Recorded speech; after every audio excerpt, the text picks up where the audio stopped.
आप बोलना 2 बार, अमर रहे अमर रहे। बोलोगे क्या? बाबा साहब अम्बेडकर, बाबा साहब अम्बेडकर, जय भीम साथी। ये ऑडिटोरियम का नाम भी भीम है, ध्यान है क्या? ये जिस ऑडिटोरियम में आप बैठे हो ना, इस ऑडिटोरियम का नाम भीम है।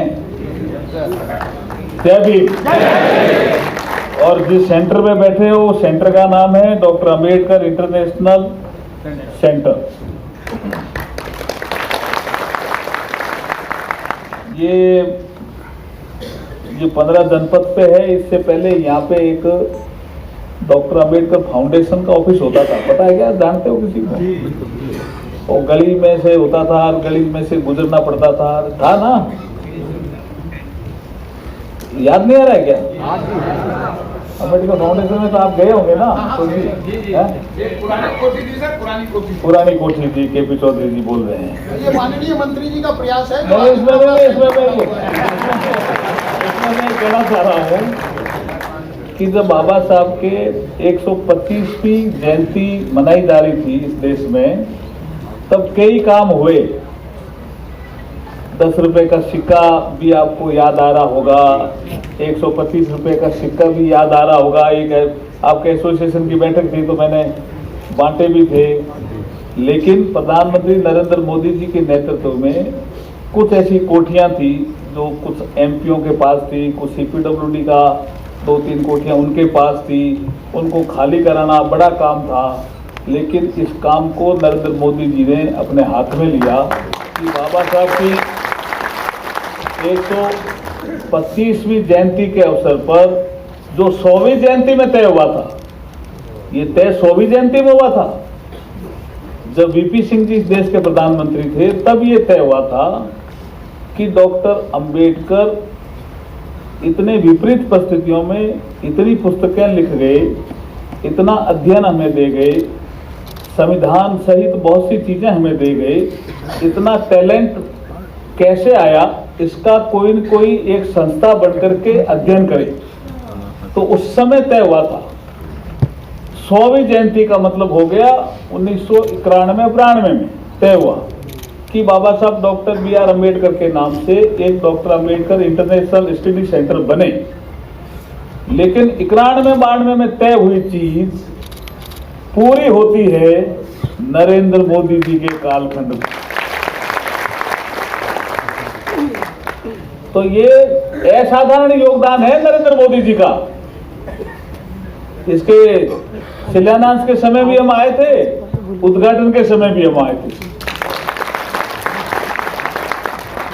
और एक चीज कही थी, इसी के उद्घाटन के अवसर पर कही थी नरेंद्र मोदी जी ने, कर बाबा साहब नहीं होते तो मैं इस देश का प्रधानमंत्री नहीं बनता। बाबा साहब अम्बेडकर, बाबा साहब अम्बेडकर। आज के इस प्रोग्राम में उपस्थित हमारे चेयरमैन रेलवे बोर्ड आदरणीय सतीश कुमार जी, हमारे मध्य रेलवे बोर्ड के अन्य पदाधिकारी, जिसमें एडिशनल मेंबर प्रमिला भार्गव जी, हमारे रेणु शर्मा जी, ईडी रिजर्वेशन, हमारे पीसीपीओ नॉर्दर्न रेलवे, और हमारे all India SC/ST railway employees association जिसके राष्ट्रीय अध्यक्ष BL बैरवा जी। हमारी और बैरवा जी की कुछ समानता है, पता है क्या आपको? कि 2009 में ये शायद all India SC/ST railway employees association का अध्यक्ष बने होंगे। आप कब बने? 2009 में। और 2009 में ही मैं MP बना।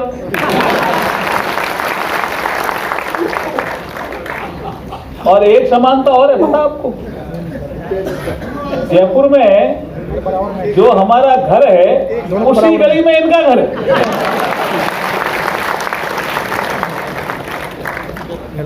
क्या ज्ञान से करती? यू हैव कम ना, माय हाउस है देवीनगर।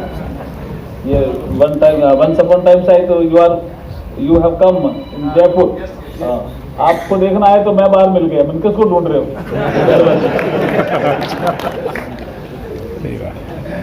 अब ठीक है ना, योर डिस्प्यूट इज सेटल ना, at that time there was a dispute, now settle, okay, ताली बजा दीजिए आप।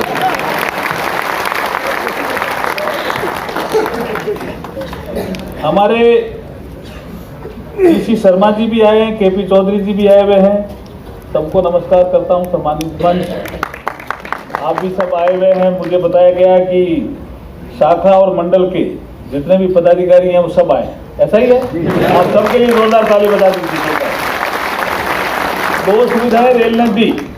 हमारा नागपुर जो आपका अधिवेशन था, जिसमें रेल मंत्री जी भी आए थे, मैं भी आया था, मैं शायद रात को आया था, तो उसमें ये दो चीजों पे सहमति हुई थी और ये दोनों चीजें आपको मिली, शाखा स्तर पर कार्ड पास की सुविधा और 2 इनफॉर्मल मीटिंग की जगह 3, ये मिल गई ना आपको। तो अश्विनी वैष्णव जी के लिए भी जोरदार ताली बजा दो भाई, और सीआरपी साहब के लिए भी बजाओ जोरदार।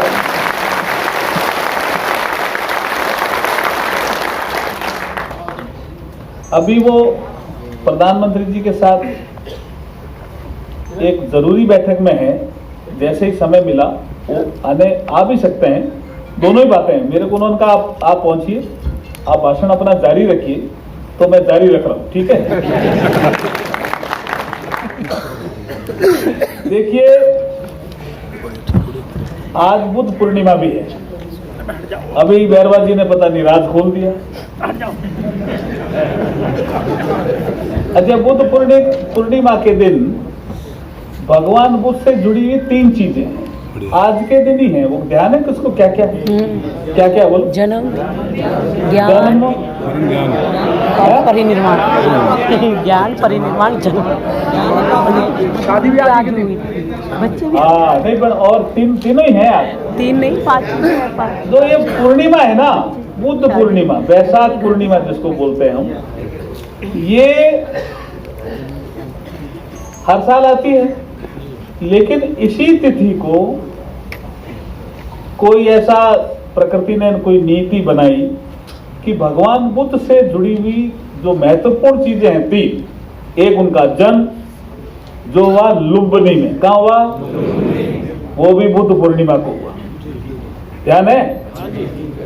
उनको जो ज्ञान प्राप्त हुआ वो हुआ बोध गया में, और वो भी बुद्ध पूर्णिमा को हुआ, और वो महापरिनिर्वाण हुआ, वो हुआ कुशीनगर में, और वो भी बुद्ध पूर्णिमा को ही। बनते जी के, वो बनते जी का ज्ञान मैं दे रहा हूं आपको, ठीक है ना? बुद्ध पूर्णिमा भगवान बुद्ध के लिए जीवन में इसलिए महत्वपूर्ण है। अब आप पूछोगे आपने शादी बुद्ध पूर्णिमा को की, तो मेरे उस समय ध्यान में चीजें नहीं थी, पिताजी के ध्यान में रही होगी। लेकिन एक चीज बताओ भाई, मेरा एक अलग टॉपिक है, आज आपने ये बैरवा जी ने छेड़ दिया, इसलिए छेड़ता हूं। तो हमारे मातृशक्ति की प्रतिनिधि भी मंच में बैठे हैं, आप भी बैठे हैं, और भी हैं मातृशक्ति के प्रतिनिधि, कुछ है, कम है लेकिन है मातृशक्ति प्रतिनिधि। मेरे जब शादी के 50 साल पूरे हुए तो मैंने एक प्रोग्राम किया था कि आदमी शादी करता है हैप्पी रहने के लिए, फिर वो शादी के बाद हैप्पी क्यों नहीं रहता? कभी हमेशा हैप्पी नहीं रहता, ऐसा नहीं है, कभी कभी वो हैप्पी नहीं रहता, और वो शादी करता है हैप्पी रहने के लिए। तो हम हमारी फैमिली में हैप्पीनेस के इंडेक्स को कैसे इंप्रूव कर सकते हैं, इसको लेकर के हमने 5 घंटे चिंतन किया, और मैंने मेरी पत्नी को एक किताब भेंट की। कोई साड़ी भेंट नहीं की, ना कोई गहना भेंट किया, ना कोई और भेंट किया, एक किताब भेंट की। उस किताब का नाम था एक सफर हम सफर के साथ।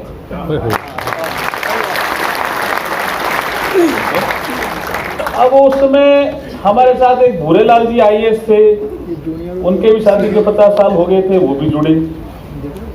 एक justice Arijit Parsai supreme court के जज थे, रिटायर्ड, वो भी जुड़े। कलराज जी मिश्र जो बाद में हमारे गवर्नर रहे, वो भी जुड़े। कुछ ऐसे लोग भी जुड़े जो लेबर क्लास भी थी, कुछ ऐसे उद्योगपति भी थे, ऐसे 50 पेयर्स अक्रॉस द कंट्री। कोई केरला का था, कोई असम का था, कोई जम्मू कश्मीर का था। सबने कहा ये काम अलग किया, अद्भुत किया। लेकिन भूरेलाल जी ने कहा कि इसकी एक छोटी कमेटी बनाओ और ये परिवार में टूटन क्यों हो रही है, शादियां बिखर क्यों रही है, इस पे चिंतन करना चाहिए। ये 2018। तो उसके बाद हमारी एक छोटी कमेटी बनी जिसमें भूरेलाल जी थे, मैं था, कलराज मिश्र थे, हुक्मदेव नारायण यादव थे और जस्टिस अरजीत पताई थे। तो हम बैठते थे 5 लोग। तो भूरेलाल, ये आपको मैं क्यों सुना रहा हूँ कथा कि आपके सबकी अधिकतर शादियां हो गई है ना, करीब करीब हुई है ना भाई। हाँ, इसलिए सुना रहा हूँ, आप ध्यान से सुनना है। हाँ, तो इसलिए वो भूरेलाल जी क्या कह रहे हैं, जो मुझे ज्ञान बाद में मिला, फिर हमने दूसरी किताब निकाली। भूरेलाल जी ने कहा मैं IAS बन गया था, हमारी एक मीटिंग में कहा उन्होंने, मैं IAS बन गया था तो अभी शादी नहीं करना चाह, लेकिन एक कोई गैदरिंग में मैं मिला मेरी वर्तमान पत्नी से और मैं अट्रैक्ट हो गया। तो मैंने देखा भाई ये क्या चीज है, ऐसा मैं शादी करना ही नहीं चाह रहा था, अब ये क्यों इच्छा जागृत हो रही है, हमारी शादी हो गई। तब से मैं ढूंढ रहा था कि भाई क्या चीज थी जिस कारण से मैं अट्रैक्ट हुआ। तो फिर पता चला कि भाई किसी ने कहा गुण मिल गए होंगे, किसी ने कहा कुछ मिल गए होंगे। वो लंबे समय से सोच रहे थे कि DNA मिलता है तब शादी होती है। जब हमारी पुस्तक पढ़ी उन्होंने, हमारी पुस्तक, मेरी ये जो पुस्तक है छोटी पुस्तक है, पूरे 100 पेज भी नहीं होंगे, लेकिन मुझे इस मंच से खड़े होकर के कहने में गर्व महसूस हो रहा है कि मेरी पत्नी कोई 4-5 महीने स्कूल गई होगी, लेकिन मेरे पढ़ाने में और मुझे इस मंच तक खड़ा करने में सबसे ज्यादा किसी का योगदान है तो मैं मेरी पत्नी का। इसलिए मैंने पुस्तक लिखी, एक सफर हम सफर के साथ। ऐसा नहीं है कि मेरे माँ बाप का योगदान है, नहीं है, मेरे माँ बाप का भी योगदान है, मेरे गुरुओं का भी योगदान है, मेरे और लोगों का भी योगदान है, समाज के लोगों का भी योगदान है, लेकिन उनका सबसे ज्यादा योगदान है वो उस पुस्तक में है। इसलिए उस पुस्तक की समीक्षा हुई, मुझे पता नहीं था इतनी समीक्षा हो जाएगी। उस पुस्तक की कम से कम 50 विश्वविद्यालयों में समीक्षा हो गई, कम से कम। चल रहा है कहीं काम कंटिन्यू। ये क्या पुस्तक है, ये क्या पुस्तक है, ये लगातार चल रहा है। और सुषमा जी ने जब US जाते हुए पुस्तक पढ़ी तो वापिस आकर के मुझे कहा, अर्जुन जी क्या लिख दिया आपने, ये पुस्तक तो बहुत फेमस करेगी आपको। और मुझे अब लग रहा है कि फेमस कर रही है वो पुस्तक। तो जब DNA मिला तब शादी हुई। तो शादी के बाद अगर छोटी मोटी कोई कड़वाहट जीवन में आ जाए तो झगड़ना जरूरी है, बैठ करके समझाइश करके उस मामले को निपटाना जरूरी नहीं है क्या? पत्नी अगर समझदार हो तो पति को समझाए, और अगर पति समझदार हो तो पत्नी को समझाए। ये कोर्ट केस क्यों कर रहे हैं अपन भाई? पति पत्नी में से एक को हारना आना चाहिए। पति पत्नी में से एक हारेगा तो परिवार जीत जाएगा। पति पत्नी में से एक हारेगा तो परिवार जीत जाएगा। आपको परिवार को जिताना है तो अपने आप को जिताना है भाई, बताओ। परिवार को कॉन्सेप्ट क्लियर होने चाहिए भैया। मैं एक लोक अदालत में गया और हमारे पुराने एक्स CGI चंद्रचूड़ साहब ने की थी वो लोक अदालत। तो मैंने ऐसे ही पूछा, क्यों मैं फैमिली जो मामले होते हैं उनमें इन्वॉल्व रहता हूं। मैंने पूछा कोई फैमिली का कोई मामला आपके यहाँ सेटल हुआ लोक अदालत में? उन्होंने कहा एक फैमिली का मामला भी सेटल हुआ। तो मैंने बुलाया, मैंने को बुलाओ। वो साइंटिस्ट थे दोनों। कितने साल से झगड़ रहे थे पता? 27 साल से। और बाद में लोक अदालत में सेटल हुआ। तो जीवन का अमूल्य समय तो निकल गए। काय के लिए शादी की? क्यों आए थे संसार में? झगड़ने के लिए क्या?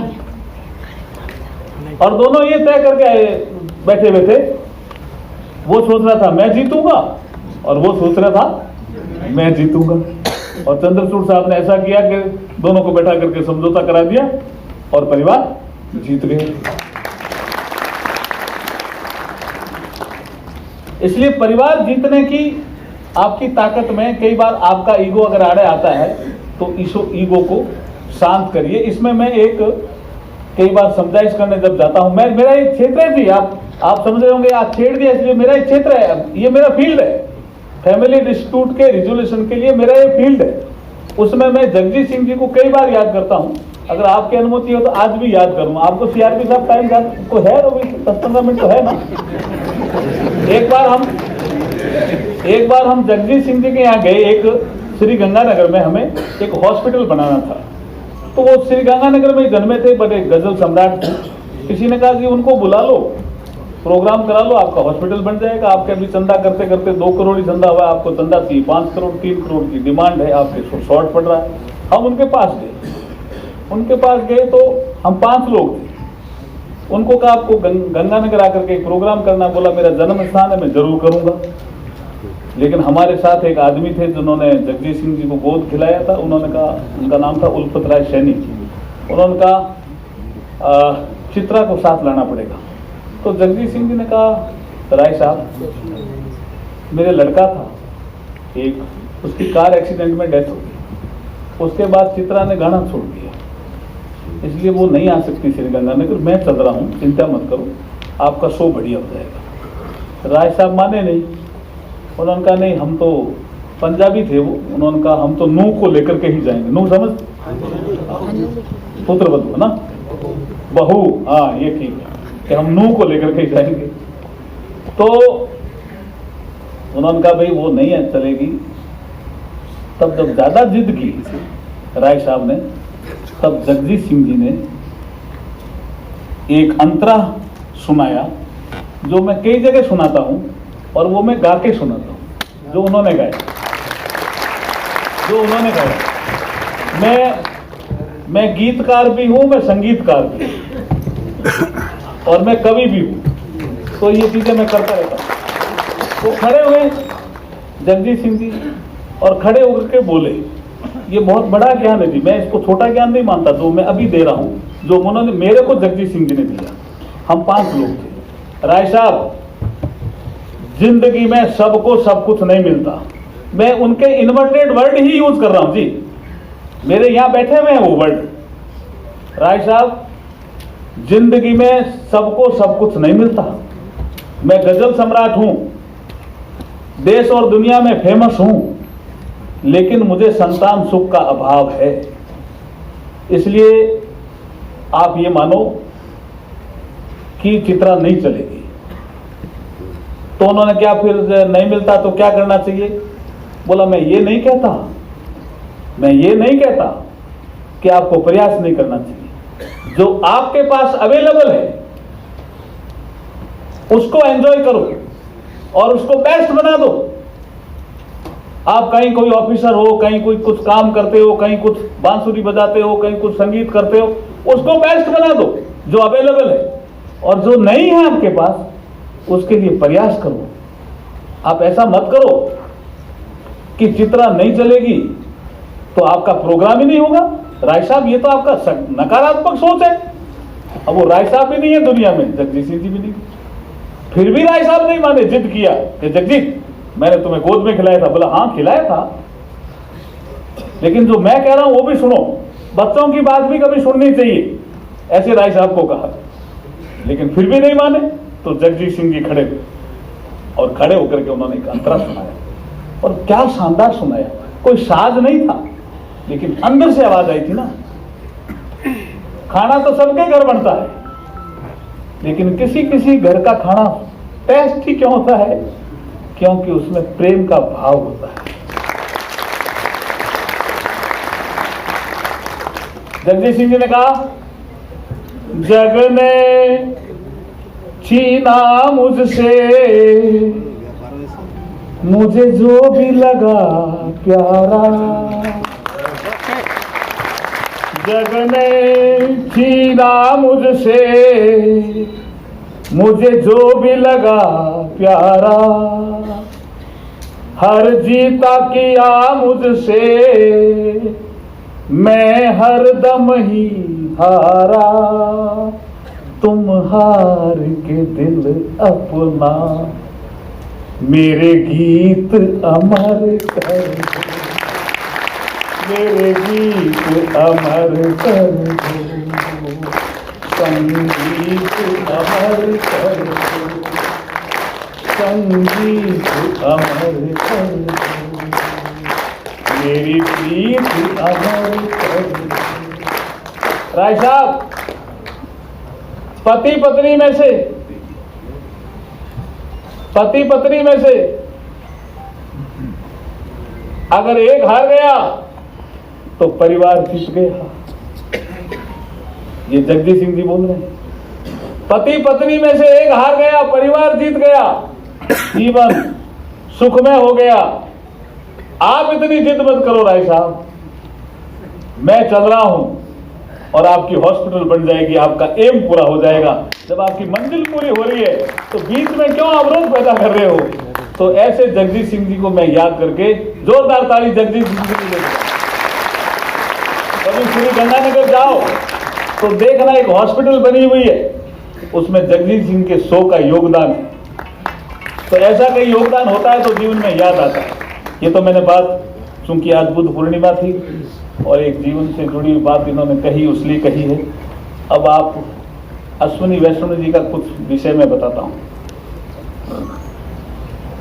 बैरवा साहब और हम कभी कभी बात करते रहते हैं, अशोक जी और हम सभी। रेल मंत्री तो ठीक है, जब तक सरकार होती रेल मंत्री आते हैं, अपना काम करते हैं, सभी अपना कोई न कोई योगदान देते हैं।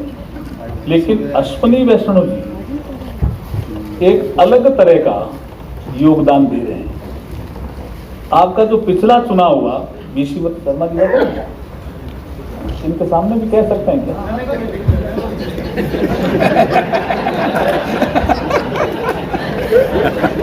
पिछला जो चुनाव हुआ उसमें भारतीय मजदूर संघ से जुड़ा हुआ एक संगठन है बीआरएमएस, है ना? उसको जब आपने समर्थन दिया, नागपुर में अधिवेशन में दिया था ना रेजुलेशन, तो बहुत से लोगों ने मुझे भी फोन किया कि साहब बीएमएस को क्यों समर्थन दे रहे हो? मैंने कहा हमारा जो all India SC/ST railway employees association है, वो बाबा साहब के विचारों से जुड़ा हुआ है। जो बाबा साहब के विचार थे उनको आगे बढ़ाने का काम करता है ये संगठन। और इस संगठन की ही विशेषता है कि मैंने, बैरवा साहब, आपका अधिकतर फंक्शन मैंने अटेंड किए, चाहे गुवाहाटी हो, चाहे कलकत्ता हो, चाहे हुबली हो, चाहे साउथ का हो, चाहे आपके नॉर्थ का हो, जयपुर का हो, बहुत अटेंड किए। उसमें आप लोग ही कहते हो बाबा साहब का व्यक्तित्व बड़ा था। खाली दलितों के मसीहा या संविधान निर्माण किया, यहां तक सीमित नहीं था बाबा साहब का व्यक्तित्व। बाबा साहब का व्यक्तित्व है इतना बड़ा था कि आज जो रिजर्व बैंक ऑफ इंडिया बना हुआ है उसके गठन में भी बाबा साहब का योगदान है। आज फाइनेंस कमीशन बना हुआ है, उसके गठन में भी बाबा साहब का योगदान है। आज जो नदियां जोड़ने वाला कंसेप्ट अब चालू हुआ है, कभी उस जमाने में बाबा साहब ने कह दिया नदियां जुड़नी चाहिए, जिससे एक तरफ बाढ़ एक तरफ सूखा, दोनों से मुक्ति मिले। और वाटरवेज, नदियों से आवागमन होना चाहिए, ये बाबा साहब का ही कंसेप्ट था। आपने कभी जीएसएस देखा है ना? जीएसएस, ये जो पावर स्टेशन होता है ना, पावर स्टेशन, पावर ग्रिड जिसको बोलते हैं, ग्रिड सब स्टेशन, जीएसएस, ये पहला जो जीएसएस बना था इस देश में, वो बाबा साहब के समय बना, जब वो वाइसराय के लेबर मेंबर थे, उस समय बना। पावर मिनिस्टर भी थे बाबा साहब। और काम के घंटे मजदूरों के तय नहीं थे, 8 घंटे काम के घंटे तय करने का काम भी बाबा साहब ने करवाया। और उन्होंने अंग्रेजों को कहा कि रूल ऑफ लॉ लागू है, आपके देश में यहां लागू नहीं करते हो, आपके 8 घंटे से ज्यादा कोई काम करता है तो ओवर टाइम देते हो, हमारे देश में क्यों नहीं देते हो? तो ओवर टाइम का कंसेप्ट भी बाबा साहब ही लेकर आए। मैटरनिटी लीव, धनबाद एक कोयले की खान है, जहां पे बाबा साहब कोयले की खान का इंस्पेक्शन करने गए थे, तो खान नीचे होती है, देखा होगा आपने, उसमें एक महिला मिली थी, उसके पेट में बच्चा भी था। तो उन्होंने कहा कितने घंटे काम करते हो? तो बोला घंटे तय ही नहीं। और बोला आपको डिलीवरी की छुट्टी मिलती है? बोला काय की छुट्टी, ये तो तुरंत काम कराते हैं हमसे ठेकेदार। तो ये वायसराय के ये जो लेबर मिनिस्टर थे बाबा साहब बेमंबर मिनिस्टर का ही काम थे उनका पास, यहाँ आकर के 8 घंटे बहस की कि आपके घंटे में मिनिमम वेज है, काम के घंटे तय है, कोई प्रेग्नेंट औरत है उसके लिए मैटरनिटी लीव है, बोला है, फिर हमारे देश में क्यों नहीं। और मैं कल ये देख के आया हूं किस तरह का धनबाद में कोयले की खानों में महिलाओं के साथ शोषण हो रहा है। तो ये विचारों को कोई प्रमोट कर रहा है। मैंने ये कहा है, रेल मंत्री जी से भी कहा है, जो मेरे को कहते हैं कि क्यों आप बीएमएस के साथ सपोर्ट में गए, तो मैंने कहा बाबा साहब की पहली पुस्तक आई थी धनंजय कीर की, तो दूसरी सबसे बढ़िया पुस्तक आई है, बढ़िया पुस्तक कह रहा हूं मैं, वो दत्तोपंत ठेंगड़ी की ही है, जो बीएमएस के संस्थापक थे। उन्होंने ये सारी चीजें लिखी है कि बाबा साहब का व्यक्तित्व विशाल था। तो मैंने कहा दोनों का विचार एक था। और फिर बाबा साहब 52 का चुनाव जब हार गए थे, हरवा दिया गया था उनका चुनाव, एक षड्यंत्र किया गया था बाबा साहब के लिए नॉर्थ बॉम्बे का चुनाव, तो दत्तोपंत ठेंगड़ी ही थे जिन्होंने कहा, उस समय वो आरएसएस के प्रचारक थे, बीएमएस बनी नहीं थी। आपकी जानकारी में भी रहना चाहिए कि हमने समर्थन क्यों दिया, समझ में आ रहा है ना आपके। और समर्थन दिया तो उसका फर्क भी पड़ा ना, शायद 5 रेलवे में आ गए 20% से ज्यादा, या 4 में आए। हाँ, तो आने वाले समय में 5 में आ जाओगे और कई जगह जीत भी जाओगे ऐसा लगता है। लेकिन बहुत अच्छी तरह से आपने चुनाव जो है 2000 अभी जो चुनाव हुआ था, जो लड़ा, उसके लिए जोरदार अपने संगठन के लिए भी ताली बजा दीजिए, धन्यवाद करिए। आपके 2 विषय पेंडिंग है, एक ऑफिस बीयर का ट्रांसफर में प्रोटेक्शन, ये आपने अभी बताया है कि आपकी जो ट्रांसफर पॉलिसी है, आपकी ऑफिस बीयर का भी ट्रांसफर में प्रोटेक्शन होना चाहिए, एक डिमांड है ना आपकी। और दूसरा आपने कहा है कि एक पासेज जो है वो उसकी जो निर्धारित संख्या है, वो संख्या निर्धारित करनी है क्या? Please grant special casual leave and special passes to attend the organizational quarterly meeting of CEC, JDC, DEC, WC, BEC of the association. ये डिमांड आप please grant protection in transfer of office bearers of the association as done in case of office bearer of the trade union. ये demand है। तीसरी demand है please allow this association all welfare committee functioning under Prem scheme, ये भी demand है। ये प्रेम में पूछ रहा था चेयरमैन साहब को, तो मैं इस मंच से आपको कह सकता हूं कि मुझे रेल मंत्री जी ने आज, मेरा भी एक कार्यक्रम बीच में कोई आ गया था, लेकिन मैंने बैरवा जी को कहा मैं आधी घंटा के लिए आऊंगा, मैं लंबा समय क्यों बैठ रहा हूं, और आपका जो स्वागत का समय वो भी मैं यहाँ बैठूंगा। मुझे रेल मंत्री जी ने कहा है कि आपको मैक्सिमम समय इसमें देना है, और जो भी डिमांड आती है एसोसिएशन के द्वारा उसको नोट करके लाना है। मैं पहले फ्री हो गया, आज ही उन्होंने कहा है मैं पहले फ्री हो गया तो मैं भी आकर के बताऊंगा, नहीं तो बोला आप आना मेरे पास, हम और चेयरमैन साहब और रेल मंत्री जी ने कहा हम तीनों मिलकर के आज ही चर्चा करके उनकी डिमांड।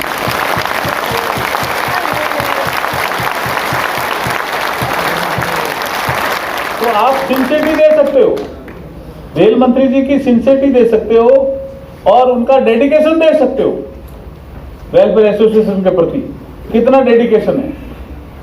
और आज आपको पता ही है कि कितनी इंपॉर्टेंट एक मीटिंग चल रही है। पहलगाम के बाद जो मामला हुआ जो आपको पता ही है, और जो शहीद हुए उनको हमने मौन धारण करके श्रद्धांजलि भी दी है, और भारत की सेनाओं ने शानदार काम किया है, उसके लिए हम सलाम भी भारतीय सेना का करते हैं। भारत माता की, भारत माता की। ये चीजें आज ही हम चर्चा करने की कोशिश करेंगे। एक विषय पर्सनल जो आपका किसी व्यक्तिगत किसी के स्टाफ का पटियाला से संबंधित आया है वो भी मैंने नोट किया है। आप निश्चित रहिए कि जो विषय करने वाले होंगे जरूर करेंगे। और अब मैं आज के इस प्रोग्राम का जो आपकी मेरे ख्याल में हाफ ईयरली आपकी जनरल बॉडी की मीटिंग है और आप सुबह से ही बैठे होंगे, सुबह से ही बैठे हैं, तो आपको मैं बधाई देता हूं कि आप इतनी बड़ी संख्या में आए।